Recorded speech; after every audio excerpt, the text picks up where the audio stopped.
মোরগ মুরগিরে যদি আপনি ডাক দেন,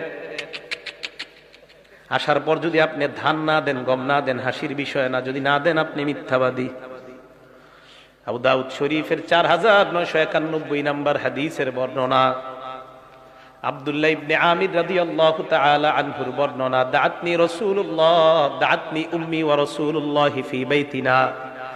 আমার আম্মা আমাকে ডাক দিলেন, নবী ওই সময় আমাদের বাসায় ছিলেন। আম্মা আমাকে ডাক দিয়ে বললেন, হা তাআলহা হুনা, বাবা এদিকে আসো, তোমারে আমি কিছু দিমু। দেখেন হাদিসের, আব্বু এদিকে আসো, তোমারে আমি কিছু দিমু। আল্লাহর নবী আম্মাকে বললেন, এই তুমি তারে কি দিতে চাও? ওই মহিলা জবাব দিলেন, উতিহি তামারুন ইয়া রাসূলুল্লাহ, আমি আমার ছেলেটাকে খেজুর দিব। নবীজি বললেন, আসলে খেজুর দিবা তো? জি হুজুর। নবী এবার কি বললেন দেখেন, স্বর্ণাক্ষরে লিখে রাখবেন, সবাই নিজের বিবিদেরকেও গিয়ে বলবেন এই কথাটা, আমা ইন্নাকি লাউলাম তুতিহি শাইআ, তুমি তোমার সন্তানকে ডাকার পর যদি তুমি কিছু না দিতা, কুতিবাত আলাইকি কাযিবা, তোমার নামে আল্লাহর খাতায় একটা মিথ্যা লেখা হয়ে যেত। সত্যি করে বলেন তো এই অপরাধটা আমাদের